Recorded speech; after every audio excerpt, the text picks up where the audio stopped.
Ben ritrovati dalla redazione. Lo sprint prenatalizio per far fronte alla crisi dei parcheggi nel centro di Trieste si avvicina al traguardo. La prima curva è andata, i 180 posti auto rimasti incolumi del Molo Quarto, finora riservati ai croceristi, da lunedì sono tornati a disposizione della città e tali resteranno fino al termine di giugno. Anche il parcheggio temporaneo all'ex Sala Trickovic è in dirittura d'arrivo e la speranza, dopo l'affidamento ufficiale a Confcommercio, è di metterlo in funzione già nel weekend. L'ultima inattesa fatica concerne il mercato ortofrutticolo, 50 stalli da ricavare per i fine settimana del 14-15 e del 21-22, compresi anche i rispettivi venerdì gratuiti e accessibili in fasce orarie prestabilite. Sono in campo per 800 ore al mese, tutti i giorni della settimana, in pattuglie da due o anche singolarmente. Sono le guardie giurate, tra loro anche due donne, che operano a supporto della polizia locale che presidiano le aree pubbliche di Trieste, dove vengono segnalate delle criticità.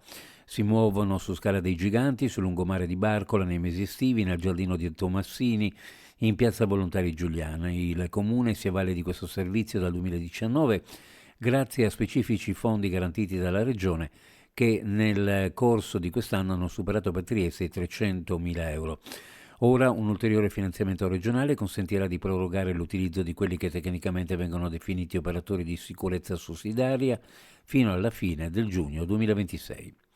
La giunta comunale valuti se correre il rischio di un falso in bilancio, mantenendo nel bilancio di previsione il riferimento ai fondi PNRR a copertura dei costi di realizzazione della cabinovia Trieste-Portovecchio Carso. Il bilancio di previsione deve osservare scrupolosamente il principio di verità e quanto riportato nella descrizione del capitolo di spesa appare palesemente in contrasto con la realtà degli atti. Ho dunque presentato un emendamento soppressivo inteso a tutelare il Comune. L'intervento del consigliere comunale del Partito Democratico Luca Salvati, che ricorda come in base alla corrispondenza intercorsa tra il Comune di Trieste e il Ministero dei Trasporti il finanziamento statale per la realizzazione della cabinovia non potrà essere collegato ai fondi PNRR e che il bilancio di previsione del Comune non può nemmeno essere costituito tenendo conto degli annunci verbali del Ministro dei Trasporti Matteo Salvini finché non siano sostenuti da precisi e documentati impegni di spesa.